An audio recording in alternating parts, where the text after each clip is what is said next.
So, good afternoon po. I'm Ziril and I will be your interviewer for today. We are conducting an interview for Kuya Alex Saver po. First, please state your name po and your relationship with Kuya Alex po. I am Mr. Angelo Capic. I am the head teacher of Caloocan City Science High School, and I was the teacher of Alex Xavier during his stay here in Calsite. I am Mr. Guillermo Suarez. I am the advisor of Alex Xavier for 2 years dito na ng pag-stay niya ng Kansai for the whole senior high school. Ako ang kanyang advisor sa grade 11 Lepton. Ako ang naging advisor niya sa grade 12 Graviton. 2 years po. I'm Mambe. Actually, yung batch na yan, sa kanila nag-umpisa yung tawag na Mambe. Sa kanila yan, sila yung batch na super close Close sa po. akin talaga. Malapit sila sa puso ko. Kasi from junior high, naging teacher nila ako mula grade 7 hanggang grade 10, grade 9 pala. Tapos, pahinga lang kami na isang taon, tapos Senior kami high ulit. Kaya super close sa akin yung batch na yan. So sa kanila lang umpisa yung tawagan na Mambe. Mambe. Sila, para sa akin, I find it parang so special. Kasi yung tawagin ka sa pangalan na ganun, not because hindi walang galang ha, hindi. Parang napaka-special mo para sa kanila tawagin ka. Parang so sweet. Okay, first, how would you describe Kuya Alex Saver as a student during his time spent in Calsite? He was one of those na tahimik, not actually very passive, but silent worker siya. Alam mong masipag, persistent with his studies. Also very, you know that he has that parang natural intelligence or meron siyang distinct way of being smart. He's quite techy. Marami siyang alam tungkol sa mga tech things, and probably one of the kindest among his batch. Maaasahan mo, very reliable student. Siya ay learner of perseverance. Masasabi mong siyang nagsumikap siya sa lahat ng gagawin niya. And he's also a man of effort. Makikita mo sa kanya na lahat ng ginagawa niya, assigned task. And sometimes, even those things na hindi assigned sa kanya, ay talagang he will be doing it with all excellence, with all effort. At talagang napaka-tindi niyang learner kasi hindi rin siya yung, kahit ang daming tumatakbo sa isip niya na mga creativity, something to be done, hindi niya nakakalimutang magtanong, mag-ask ng advice, or mag-consult sa kanyang teachers or sa kanyang advisor for guide. Si Xavier na yan, sila yung, classroom president. At sila niyan. Si Xavier, si June Mark, si Kevin. Naalala ko pa. Yung mga tatlong yan, para sila ng mga, ng mga strength. Si Xavier, napaka-responsable nitong batang ko. Pagdating sa technology, grabe. Siya yata yung nagdadala ng drone dati. Opo, siya nga daw po. Siya yung- Nakwento po nila. Kaya isa siya sa mga nililook forward ko when it comes to documentation. Saka napakagalang ng batang yan. Wala kang makikitaan ng any reklamo na ganito. Wala. Mabait, napakabait si Satan. Sobra. Kaya isa ako sa mga nagulat sa nangyari sa kanya ngayon. Actually, lagi siyang laman ng prayers ko. Hindi yun nawawala. Laging, yun lang siguro yung pwede kong sa ngayon ibigay. Kasi pag collective naman yan, mas malilimit tayo. Ayun. Iba si Xavier. Do you recall any momentous events po or circumstances with Kuya Marami. Alex Saver? Sobrang dami. Imagine, 2 years kang advisor. And not just an advisor, but also someone na nag-open up siya. Kasi yan si Alex Xavier, very sweet, very gentle type ng learner. Sobrang sobrang tindi niya when it comes sa pag-express ng kanyang nararamdaman. Ang pinaka-naalala kong moment talaga with him ay nung siya ay naging presidente ng Graviton. And I was their PE teacher. Okay, Lalaban kami for baile sa kalye. So that is actually street dance. And we represent school. Hindi sumasayaw si Alex. So the very thing na ginagawa ko sa kanya or inassign ko sa kanya is for him to lead the whole production. Since he's very creative, talagang ang ginagawa namin all throughout, siya yung nagawa ng props, siya nagawa ng lahat ng backdrops and all, costumes, nag-formulate nun. Though may mga katulong siyang ilan, pero grabe ang kanyang dedication when it comes sa tasks. Tulad nga ng sabi ko sa'yo, ibang level ng effort ang ginagawa ni Alex Xavier sa task na binibigay sa kanya. That is why, masasabi kong very excellent siyang learner. Struggle niya ang mathematics. Okay, nag-struggle din siya sa math, pero hindi naman siya yung talagang very weak doon. Struggling, challenging para sa kanya ang math. But ang strength niya ay nasa creative side. Arts, communication. But one thing that I've noticed with Alex Xavier is that nung siya ay nasa grade 11, hindi siya nagkakaroon ng opportunity to lead people, to lead learners. But nakita ko all throughout nung siya ay nagvo-volunteer that there is potential for his leadership. Meron siyang potential to lead people. And all throughout, nakikita ko yung kanyang improvement that he has the passion to lead people, he has the passion to help other learners as well. Nandun yung kanyang willingness to serve. Yun nga, being one of the most techie among his batch, siya yung madalas na tatap or naaasahan nun kapag may mga kailangan gawin which requires like say for example video recording, editing, dyan siya mahusay noon, tatandaan ko eh. He's also one of our research contestants during his time, during senior high school. Ipinanlaban namin siya for research with his team. And talagang sa mga ganong instances, ilang mga instances, makikita mo na he is very passionate with what he loves to do. And particularly, talagang masipag talaga at alam mong meron siya nung karakteristik na kalsayenyo talaga, matalino, mabait pa. Grad ball. Nung grad ball na, instant yun. Parang bigla ako yung committee. Wow. Hindi ako bigla. Dito ginanap yun. So, ang tinap ko, tatlo sila. Yan. Again, sila yung tatlong president. Imagine, 1 day preparation. Nagawa po. Nagawa yun. Wow. Everything is naging possible. Talagang ganun kataas yung tiwala ko sa kanila.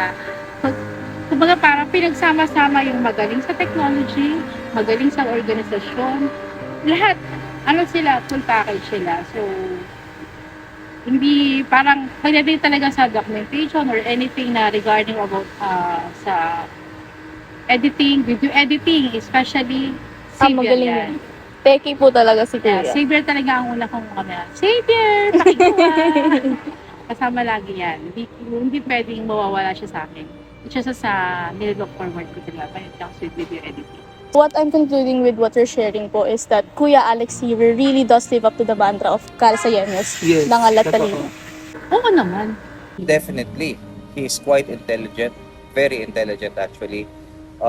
Even if you know na hindi siya yung kamong the genius type, but he has that distinct kind of smartness in him that distinguishes him from others. And same time, dahil nga mabait, no record or whatsoever na meron siyang paglabag sa kahit na anong mga rules or regulation ng school. So, I think it's safe to say that he really lives up to the mantra of the school, which is being intelligent and being morally upright. Grabe. Kasi lagi ko sinasabi sa mga bata at alam nila tong quote na to ni Zig Ziglar. Sabi ko lagi sa kanila, it is not your aptitude to determine your altitude. It is always your attitude.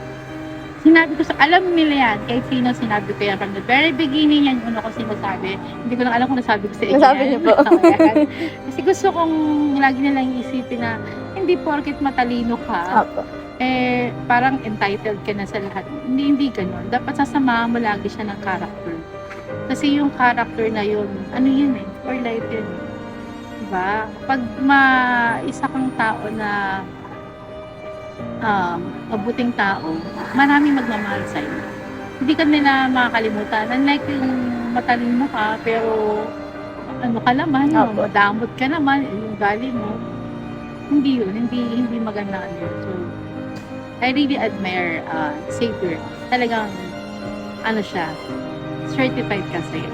Naku, mga no-open nga ni Alex Xavier sa akin, love life niya, yung kanyang ilang mga concern sa problem niya with classmates, and even yung kanyang self-image, na-open up niya sa akin yun as advisor. And even, kahit nung wala na siya dito sa Kalsay, nakakausap. Ang nangyari pa nga, siya pa nga mismo nangungumusta sa akin. Parang may mga moments na kukumustahin ka niya, "Sir, kumusta ka na? Sir, huwag masyado magpakapagod." Very sweet siyang type ng learner. Hindi siya, kumbaga parang, hindi siya nag-i-stop ng relationship sa taong alam niyang, kumbaga hindi siya nag-perform ng relationship na parang structured lang. Kundi, he's after a significant relationship and he's It goes very deep concerned. within ka. Yeah, very concerned siya sa mga taong importante sa kanya. So, last po, ma'am, do you have any message for Kuya Xavier po? Ayun, Alex Xavier, sana gumaling ka na. Lagi akong nakatuon sa bawat post ni Mami. Apo. Hi, Mami. Nakikita ko yung improvement. Actually, yung napanood ko yung video, naiyak ako doon. Kasi nanay din ako eh. Apo. Parang ang hirap sa nanay, no? Pakita niya yung anak niya na gano'n. Hindi ko, kaya lagi kong pinag-pray sana bigyan pa ng lakas ng loob yung mga magulang niya Apo. para sa pinagdadaanan ng anak niya. Kasi iba yung love ng magulang sa anak. Kaya sabi ko sana gumaling na si Xavier. Si Xavier kasi sayang kasi kung mag-i-stay lang siya sa kama na gano'n. Mataas ang pangarap ni Xavier. Nakikita ko yun, sobrang taas ang pangarap niya. Yung iba, parang sabi ko, "Anak, bumangon ka na." Lagi ko sa prayer, bumangon ka na lang. Tapos mag-aral ka na. Maging okay ka na. Para yung mami mo tsaka daddy mo maging masaya. Back to normal ulit kayo. Happy family. Kasi nakikita ko yung mga post ni mami daddy niya. So, isa ako sa mga nalungkot. Sa nangyari kay Xavier, nagulat ako actually. So, yun. Pray lang tayo kay Xavier na gumaling siya. But of course, sa ating, kung sino man makakapanood dito, tulungan po natin yung pamilya ni Xavier para malagpasan po nila itong challenge na ito sa buhay nila. Of course, they really need the prayer, but of course, they really need the financial support. Kasi hindi itong pinagdadaanan nila. Hindi po simpleng sakit lang, sipon lang, pneumonia, hindi. Kailangan po ng financial support talaga. So please po, supportahan niyo po ang pamilya ni Alex Xavier.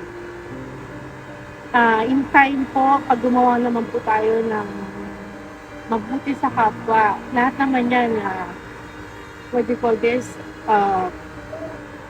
domino effect yan. Gumawa ka lang maganda sa kapwa mo, may susunod at susunod yan. So, yung detail amount na yan, pag pinagsama yan, malaki yan. So, please, help Xavier, help the Belisario family. And lastly, sir, do you have any message for Kuya Alex? Being in his predicament right now, or knowing his predicament right now, I know that he is a fighter.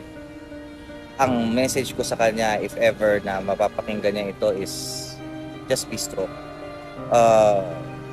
His parents are there, his family is there to support him. He has his friends, his batchmates. He has the entire Kalsay praying for him.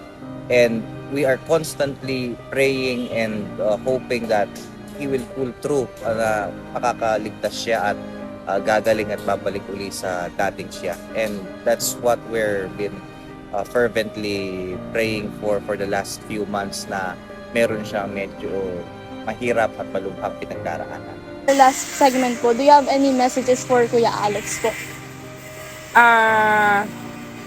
Okay. Tingin ba ako doon? Okay lang naman po. Sige. Alex Xavier, right now, ako patuloy ako nananalangin for you. And alam ko lumalaban ka. Like, lagi na sinasabi ng ng magulang mo, ng mami mo, to be specific sa kanya mga posts. You're a fighter. And alam ko in-overcome mo yung fears mo dito sa Kalsay. Kasi nung unang stay mo dito sa Kalsay, nung junior high ka, hindi siya nag-turn out na maganda. Pero bumalik ka dito to regain your self-confidence. But you achieved it, na overcome mo yon. Now, this is another milestone of challenge. So, alam ko kakayanin mo pa. At alam mong nilalaban mo. So, marami ring tao ang lumalaban sa panalangin para sa'yo. And maganda yung mga balita na naririnig ko at nakikita ko ngayon. So, keep on fighting. We're also fighting in prayers for you. And sa totoo lang, hindi ko matake na makita ka sa mga pictures ng ganun na sitwasyon mo because may mga moments na naisip ko na parang napakabuti mong tao. Okay? And I know na may plano ang Panginoon for this. I do really believe that na may purpose ito and I hope that His name will be glorified once na ma-overcome mo itong challenges na to. We love you, Alex. I love you, Alex. Okay? So, keep on fighting. And that's all for the interview. Thank you po for sharing your wonderful journey with Kuya Alex po. Thank you, Thank sir. you. And it's a good thing na meron kayong ganitong move Yes po. para matulungan yung ating alumni, Yes. knowing that he's one of the most reliable students. I think, if I'm not mistaken, part din siya noon ng school paper, if I'm not Oh. mistaken, during his time. So, talagang kailangan niya ng lahat ng tulong na po pwedeng ma-provide sa kanya.